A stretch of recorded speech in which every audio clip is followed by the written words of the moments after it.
बीते 24 घंटों में इंडिया और कनाडा के रिश्ते जो हैं वो लगातार गर्माते जा रहे हैं और कई अलग अलग एग्जाम्पल से नजर आ रहा है। सबसे पहले सिंगर शुभ, जिसकी स्पॉन्सरशिप बोट ने वापस ले ली।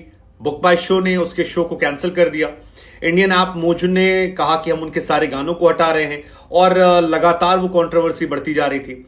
इसके बाद कनाडा बेस्ड एक गैंगस्टर है सुखदोल सिंह, जिससे कनाडा में मार गिराया गया। लॉरेंस बिश्नोई ने उसकी जिम्मेदारी ली।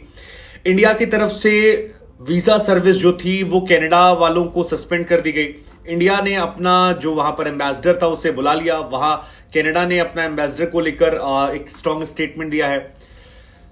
बहुत सारी चीजें हो रही हैं। इंडिया की तरफ से एक एडवाइजरी जारी की गई है कि आप लोग वहां मत जाइए जहां पर ये कंट्रोवर्सीज होती हैं। छात्रों को स्पेशली कहा गया है कि आप लोग थोड़ा एक्स्ट्रा सावधान रहेगा, वो छात्र जो हिंदी कम्युनिटी से आते हैं। हिंदू कम्युनिटी की तरफ से जस्टिन ट्रूडो से अपील की गई है कि जिस तरह से पन्नू ने वहां पर एक खुलेआम धमकी दी है, उसके बाद उनकी सुरक्षा की गारंटी वो करें, क्योंकि उन्हें लगता है कि खालिस्तान मूवमेंट से जुड़े लोग जो हैं वो उन पर अटैक कर सकते हैं।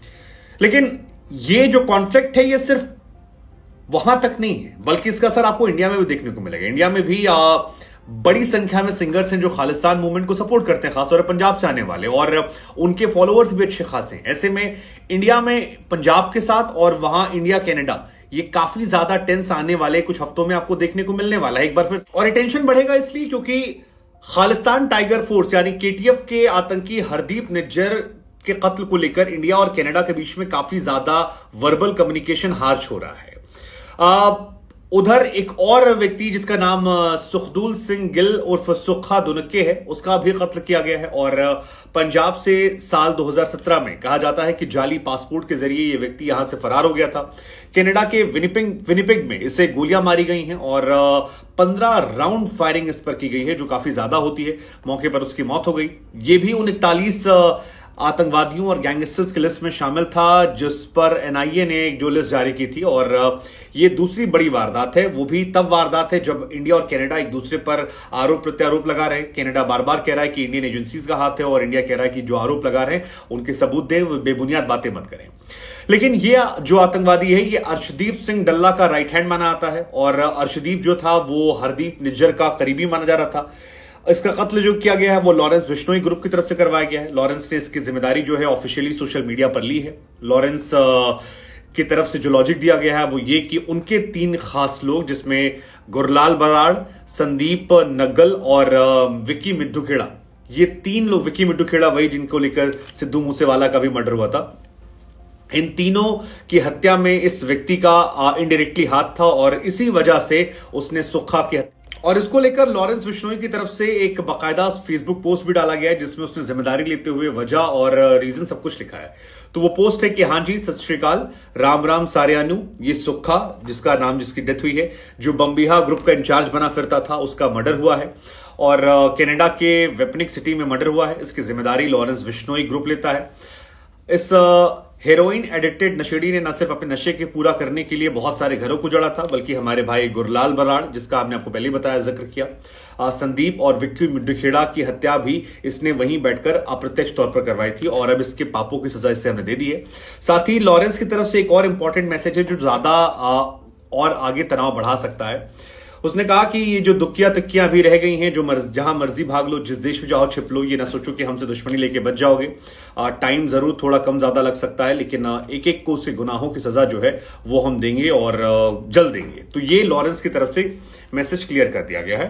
अब इसको लेकर भी जब आप फोल्ड करके निकालेंगे तो बहुत सारी बातें निकलेंगी। एक कि लॉरेंस ने अकेले किया है, या जो कनाडा सरकार कह रही है उसमें दम कम है।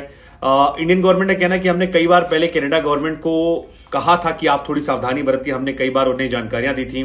26 बार आतंकवादियों के प्रत्यर्पण की हमने उनसे अपील की थी, लेकिन कनाडा ने 5 साल में कोई भी एक्शन नहीं लिया और उसका असर यह रहा कि वहां पर इंडिया की जो मोस्ट वांटेड लिस्ट है उसके 13 आतंकवादी वहां खुलेआम घूम।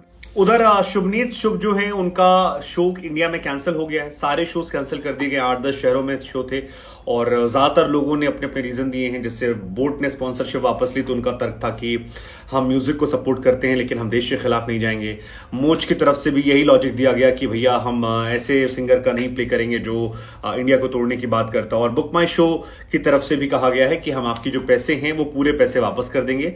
जिस तरह से उनके स्टेटमेंट आए हैं उसके बाद हम उनके शो को ऑर्गेनाइज नहीं करा सकते और ये शो कैंसिल किया जाता है। बुक माई शो सारे कस्टमर्स के पैसों को पूरा रिलीज कर देगा। तो ये 3-4 बातें जो हैं ये निकल कर आई हैं और ये भी अपने आप में कॉन्फ्लिक्ट को बढ़ाने वाली हैं, क्योंकि धीरे धीरे कॉन्फ्लिक्ट बढ़ेगा। शुभ के तमाम पोस्टर्स पर फाड़ दिया गया, कालिक पोत दी गई और 23 से 25 सितंबर के बीच में उनका शो होना था, क्रूज कंट्रोल 4.0। और देश के तमाम शहरों में, दिल्ली, बेंगलोर, कोलकाता, हैदराबाद, तमाम जगहों पर ये म्यूजिक कंसर्ट था, लेकिन एक एक करके उसे कैंसिल कर दिया गया। अब उधर विराट कोहली वाली भी स्टोरी काफी वायरल हुई कि विराट और आपके तमाम जो और भी क्रिकेटर्स हैं, केएल राहुल, हार्दिक पांड्या, उन तमाम लोगों ने इन्हें अनफॉलो कर दिया। लेकिन एक बात जो स्पष्ट निकल कर आ रही है वो ये कि आगे भी आने वाले समय में ये जो टॉपिक है ये बहुत ज्यादा कॉन्फ्लिक्ट करने वाला है और धीरे धीरे ये टॉपिक काफी सेंसिटिव हो गया है। मतलब आप कमेंट सेक्शन में देख सकते हैं कि हर इंसान अपनी सेंटिमेंट के हिसाब से अब एक दूसरे से लड़ने, मरने, मारने पर उतारू हो चुका है और ये बहुत अनफॉर्चुनेट